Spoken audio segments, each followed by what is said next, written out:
हर महीने आता हूं। जब आपके हृदय में कभी कोई बात आ जाए कि बाबा आज मेरा मन ये कह रहा है और आपको सुनना है बाबा, आपको स्वीकारना है बाबा, आपको मेरे मन की बात जानना है बाबा, बस हाथ में चंदन लगाया, बेलपत्री का भाग इस तरह से पकड़कर शिव जी से अपने हृदय की बात कहकर, मेरे देवाधिदेव महादेव से दिल से कहकर, अशोक सुंदरी वाली जो जगह होती है,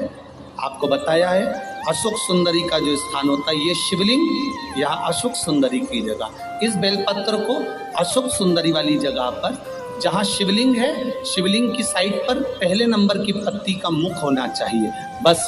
उसको रख दीजिए और उस पर थोड़ी देर हाथ रखकर अपने हृदय की बात मेरे महादेव को दिल से कहकर आ जाइए। अगली सोमवार की अष्टमी या अगला प्रदोष या अगली शिवरात्रि जब आती है, मेरा महादेव आपकी मनोकामना का भाव पूर्ण करता है। ये शिव तत्व है। एक बात अपने जीवन में उतार कर रखिएगा, सोमवार की अष्टमी, शिवरात्रि या सोमवार, प्रदोष, बन सके तुम्हारे पास में शिवालय हो या बेलपत्री का वृक्ष हो, वहां दीप दान अवश्य करना चाहिए। अब एक बात का स्मरण आपको रहे थोड़ा सा, अगर किसी कामना के वश अगर हम दीप लगा रहे हैं या हमारे मन में कोई भाव उत्पन्न है और हम बाबा से कहना चाहते हैं कि बाबा मेरा ये कार्य है आप पूर्ण करिएगा, तो फिर शिव मंदिर में भी लंबी बाती का दीप आप प्रदोष या सोमवार की अष्टमी या सोमवार या आप शिवरात्रि को बाबा से निवेदन कर कर लगा सकते। हाँ, विशेष जब कोई एक बहुत बड़ी बात हो और आपके कार्य में कहीं अटकल हो रही हो, तो एक ही दीप में दो बाती, शिव और शक्ति, लंबी बाती बनाई, शिव और शक्ति के नाम से दो बाती एक साथ एक दीप में भी लगा सकते। पर कब? जब विशेष कोई आपका कार्य हो और वो अटक रहा हो, विशेष कोई कार्य, और आप बाबा से प्रार्थना कर रहे हो, तो दो बाती का भी प्रयोग आप कर सकते हैं। ऐसे शिव तत्व। शंकर भगवान को धतूरा कब चढ़ाना चाहिए उसका विशेष ध्यान रखें। जैसे शिवरात्रि है, प्रदोष है, या सोमवार है, या कोई विशेष आपका उत्सव है, तो आप शिव जी को धतूरा चढ़ा सकते हैं। या विशेष कोई बीमारी ऐसी लग गई है या विशेष कोई तकलीफ ऐसी हो गई है जिसका निवारण नहीं हो रहा, तो आप धतूरा चढ़ा सकते। धतूरा चढ़ाने का भी एक क्रम है। हल्दी में भिगोकर धतूरा चढ़ाया जाता है लक्ष्मी के लिए। चंदन में भिगोकर धतूरा चढ़ाया जाता है आयु की वृद्धि के लिए। अबीर एक सफेद कलर का बॉर्डर होता है, अबीर गुलाल जो होती है, गुलाल में अबीर डलता है, चमकदार, आपने देखा होगा अबीर। तो अबीर में धतूरा जो डुबो कर चढ़ाया जाता है, अबीर को लगाकर चढ़ाया जाता है, वो रोग मुक्ति का काय के लिए होता है, वो रोग मुक्ति, रोग की मुक्ति। धतूरे का भी एक स्मरण होता है, महाराज बहुत भारी रोग है, बीमारी लग गई है, डॉक्टर अपना काम कर रहे हैं, घर का व्यक्ति बहुत बीमार हालत में पड़ा हुआ है, तो बेलपत्री के वृक्ष के नीचे भी शिवलिंग का निर्माण कर एक धतूरा समर्पित करा जाता है, जिससे रोग से मुक्ति होती है। उसमें ना तो हल्दी लगाई जाती है, ना चंदन लगाया जाता है, ना अबीर लगाया जाता है, केवल धतूरा चढ़ाया। जिसके जीवन में हमेशा कांटे ही मिले हैं, बेटी बड़ी हुई तो घर में मायके में दुख देखा, और मायके से गई ससुराल में तो ससुराल में दुख देखा, ससुराल में भी दुख देखने के बाद में भी पति को बहुत कुछ काम खुलवाया, बहुत धंधे खुलवाए, नौकरी लगवाई, पर वो पति बार बार छोड़ कर आ गया, बार बार तकलीफ भोग रहा है, बार बार कष्ट भोग रहा है। फिर थोड़े दिन काम करता है, थोड़े दिन छूट जाता है, फिर व्यापार में बढ़ता है, फिर छूट जाता है, फिर कोई दुकान खुल गई, थोड़े दिन अच्छी चली, फिर वापस वहीं घर पर आकर बैठ गया। अर्थात उसके जीवन में वो शूलता चल रही है। तो बाबा देवाधिदेव महादेव कहते हैं ये 3 घड़ी 3 पल 3 नक्षत्र 3 समय 3 दिन में जो शूल मुझे समर्पित करता है उसके जीवन से मैं शूल हटा देता हूं। वो 3 दिन लिखे स्कंद पुराण में।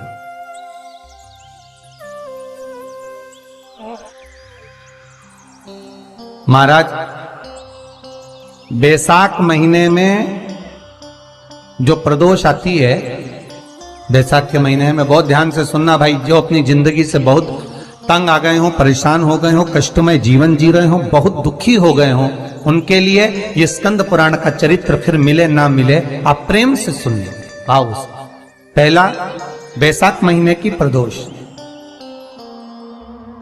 चाहे वो शनिचरी प्रदोष हो, चाहे रविवार की हो, सोमवार की हो, मंगल की हो, बुधवार की हो, गुरुवार की हो, शुक्रवार की हो, शनिवार की हो, कोई भी वार की हो, पर बैसाख महीने की प्रदोष, प्रदोष काल में शाम का समय सूर्य डूब रहा हो, बस डूबा ही हो, और उस समय पर सूर्य के डूबन के तुरंत बाद बाबा को धतूरे के साथ में बेलपत्री ना चढ़ाते हुए बेलपत्री के वृक्ष के 7 कांटे बाबा के शिवलिंग पर समर्पित करे जाते हैं महाराज, अपनी जिंदगी में अड़चनों को हटाने के लिए। फिर आप जिस व्यापार में उतरे, जिस व्यवसाय में उतरे, जिस नौकरी में उतरे, आप दिल से करें, आपको तरक्की मिलेगी। आप हार नहीं सकते, नीचे नहीं आ सकते, उन्नति पर ही चढ़ेंगे। एक वैशाख मास की प्रदोष,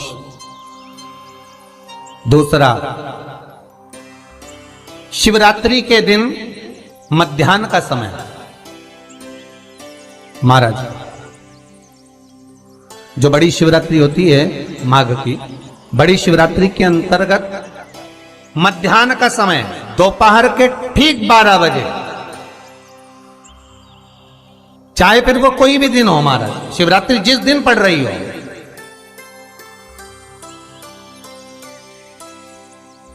उस दिन भी धतूरे के साथ बाबा को 7 कांटे बेलपत्री के वृक्ष के समर्पित होते हैं महाराज। इसमें आप ये वाले जो कांटे हैं जो शिवरात्रि के दोपहर 12 बजे वाले हैं, अगर कोई मदिरा पीने वाला हो, व्यसन में डूबने वाला हो, कोई जुआ खेलने वाला हो, कोई गलत वैश्यावृत्ति करने वाला या अपने मार्ग से विचलित कोई व्यक्ति है, उसके लिए भी ये कांटे बहुत काम आते हैं महाराज। दूसरा, पार्वती तेरे द्वारा तेरे नयन अश्रु से जो प्रगटा हुआ बेल का वृक्ष है, द्वितीय शूल मैं वहां धारण करता, तृतीय शूल, तीसरा शूल जो वर्णन करा गया महाराज, भगवान श्रावण के महीने में जो भी दूसरा सोमवार पड़े, जो भी पड़े, श्रावण के महीने का जो दूसरा सोमवार होता है, उस दूसरे सोमवार में रात्रि के समय पर, अर्थात शास्त्र अब घड़ी और पल का स्मरण करेंगे तो रात्रि के बजेंगे 10 से 12 बजे महाराज, 10 से 12 के बीच में धतूरे के साथ बाबा को शूल समर्पित होता है महाराज। ये भी हमारी बाधाओं को, हमारी तकलीफों को, व्यापार व्यवसाय के लिए, नौकरी सर्विस के लिए, बहुत सारे एग्जाम में आप बैठ लिए, गवर्नमेंट एग्जाम के लिए बैठ लिए, नहीं हो रहा, ये 3 बार मेरे शंकर को बेलपत्री के वृक्ष के शूल समर्पित होते हैं, उसका आनंद पाना और उससे अपने को सुख प्राप्त करना।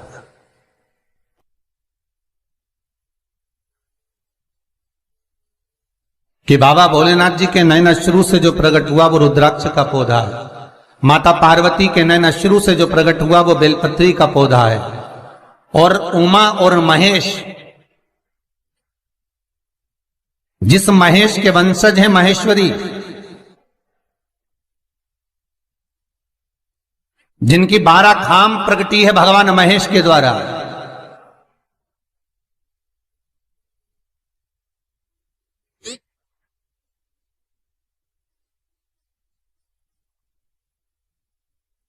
वो महेश और उमा और महेश का जो चरित्र है कि उमा और महेश का जब प्रागट्य हुआ, उमा और महेश जब दोनों आनंद में विभोर होकर जब चलते हैं और दोनों के बैठने से तप मुद्रा से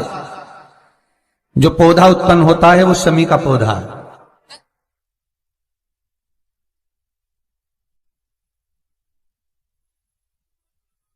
शमी का पौधा। तो एक बात ध्यान रखिए, शिव जी के द्वारा जो निर्मित हुआ उसमें कोई शूल नहीं है, उसमें कोई कांटे नहीं है। पार्वती के द्वारा जो निर्मित हुआ बेलपत्री का पौधा, उसमें कांटे हैं। और पार्वती के मिलन से भी जो उत्पन्न हुआ है शंकर के साथ में, उसमें भी कांटे हैं। शमी के पौधे में भी कांटे, शमी के वृक्ष में भी कांटे।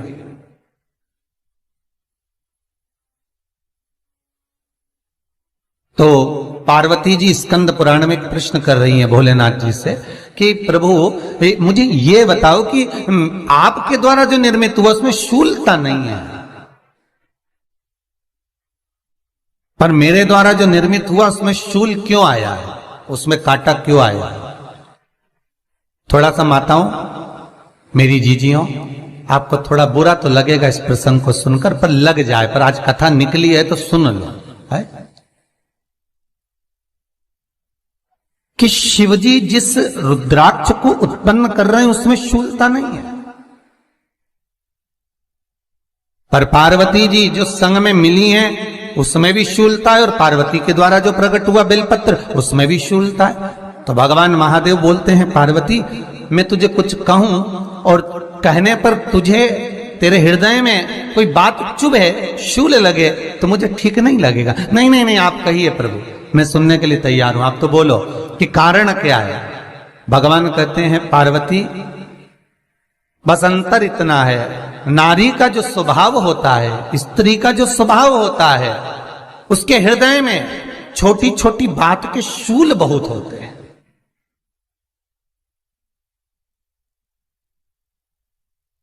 जेठानी ने ये कह दिया, देवरानी ने ये कह दिया, तुम्हारी मम्मी ये बोल दी, तुम्हारे पापा ने ये कह दिया, तुम्हारी बहनों ने ये कह दिया, तुम्हारे भाई ने ये कह दिया, तुम्हारे रिश्तेदार ने ये बोल दिया। ये नारी के भीतर ये शूलता रहती है। तो पार्वती जी बोली कि जितना तप आपने करा उतना तप मैंने करा, और जितनी साधना आपने करी उतनी साधना मैंने करी, और जितना आराधना दिल से आपने करी उतनी आराधना दिल से मैंने करी, फिर इसमें शूलता कहां से आ गई? भगवान शिव बोले, बस पार्वती बात इतनी सी है कि जब मैं आराधना करने बैठता हूं तो मेरी दृष्टि में सम्मुख में कुछ नहीं होता।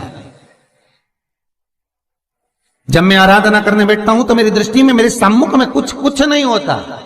कि कौन ने क्या करा है, कौन ने क्या बोला है, कौन क्या कर रहा है, उससे मुझे मतलब नहीं होता, उससे मुझे कोई मतलब नहीं। पर पार्वती, जब तू आराधना करने भी बैठती है ना, तो तेरी चित्त वृत्ति में कहीं ना कहीं किसी ना किसी रूप में कोई शूल आ ही जाता है।